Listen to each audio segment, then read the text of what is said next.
New help tonight in the search for a man missing now for 2 months. Albert Copper vanished back in June without a trace. Albert Copper III never showed up for work one day. Every lead that they get has not gone anywhere. So maybe someone in the West Virginia Morgantown area seeing this might recognize him.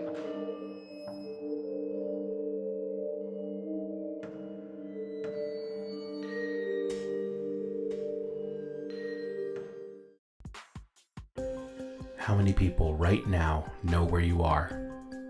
What if no one knew where you were? Even in our vast Earth that is just now broaching 8 billion people, it's still fairly common for someone to simply vanish and not a soul knows what happened to them. Sometimes it's because they wanted to start a new life and leave everything else behind. Other times it's because someone wanted them gone. And then there's times where no one is really sure.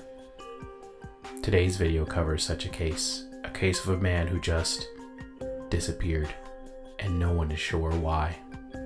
This is the case of Albert Copper.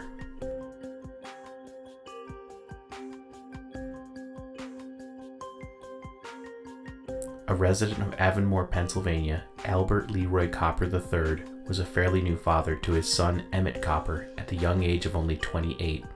Albert was married to Linda Copper, the mother of his son, and seemed to have a fairly happy marriage. The two had been together for over a decade and had been married for at least 2 of those years. He had a passion as a mechanic as he loved working on Ford Mustangs. Al's love for Mustangs was so great that he spoke with his brother about the day that his infant son would be able to drive the 2006 Mustang that he'd been working on for years. Originally from Salina, Al graduated from Kiski Area High School, where his great aunt describes him as a sensible and smart young man. Al was a hard-working man, working many long hours for a fracking company called Royal Flush so he could provide for his new family.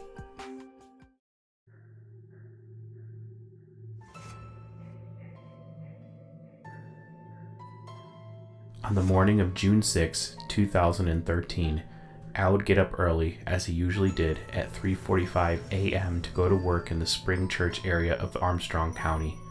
Al was always the kind of man who liked to arrive at work early, so it wasn't unusual for him to get up such an hour to head to his job. Except this time, he would never arrive there. It wasn't until around 7 a.m. that his Hyundai Elantra was located by pinging his cell phone. It would be found around a mile from his house. Yet, while his phone was still in the car, Al was nowhere to be found. A report had been submitted stating that the car was originally parked somewhere near the Avonmore Bridge at an earlier time, however. A thorough search was conducted and no signs of Al were found near the car, which would suggest that the police didn't even find footprints from him, which is extra strange given that the car was supposedly located on an ATV trail, which are notorious for being covered in dirt and mud. Al's phone was located on the passenger seat of the car and police stated there were no signs of violence. Al simply vanished into thin air.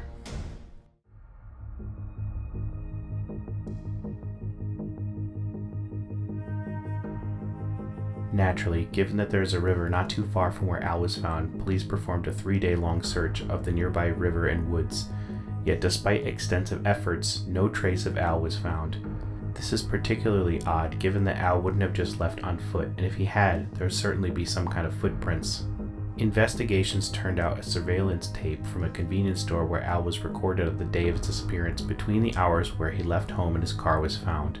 However, the store in question was in the opposite direction of where he would have been heading for work, and in the opposite direction of where his car was eventually located.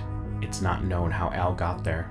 Police are baffled by this strange timeline of events and currently have no explanation for them, though they have some theories, but nothing that explains everything.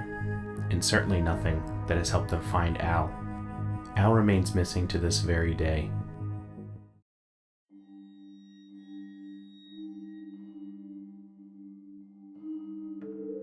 Given that there is little evidence surrounding Al's case, it's difficult to come up with a concrete explanation for Al's disappearance, but I can offer a few theories that may shed some light on the disparities in this case. The most popular theory is that Al was abducted, as even his own family states that they suspect foul play is involved. This would explain why his car was abandoned along with his cell phone, and also why no footprints were found at the scene. It's possible that he was removed from his car in such a way that it wouldn't leave signs of a struggle, such as an ATV driver stopping and asking Al for help and then abducting him. Some ATVs are large enough to carry a person, and more so if they have attachments. It's possible that Al simply stopped to help and became victim of some sinister trap.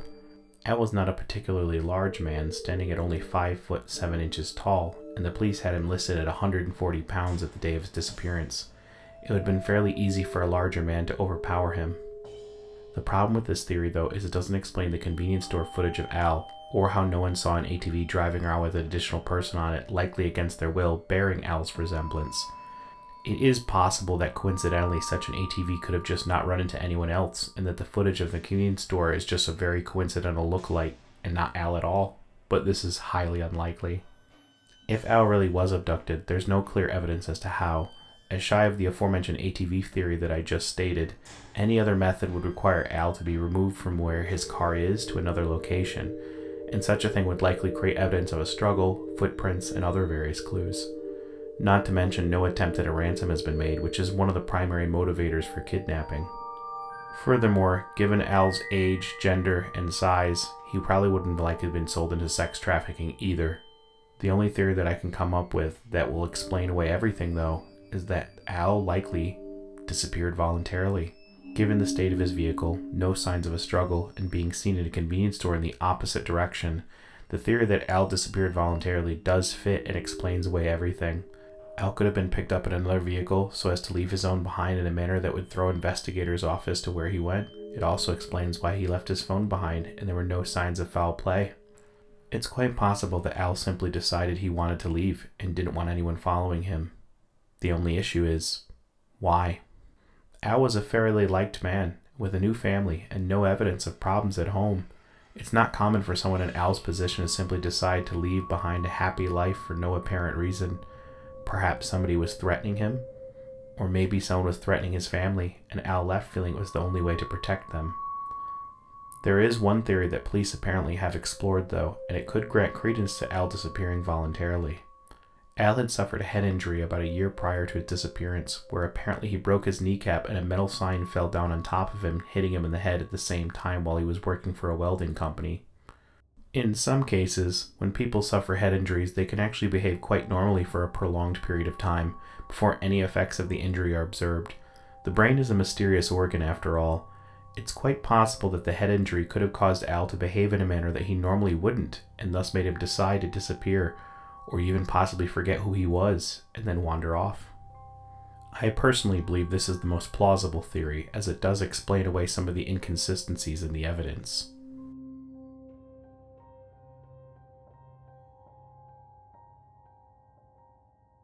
It's been nearly a decade since Al's disappearance, and time is slowly running out to find him.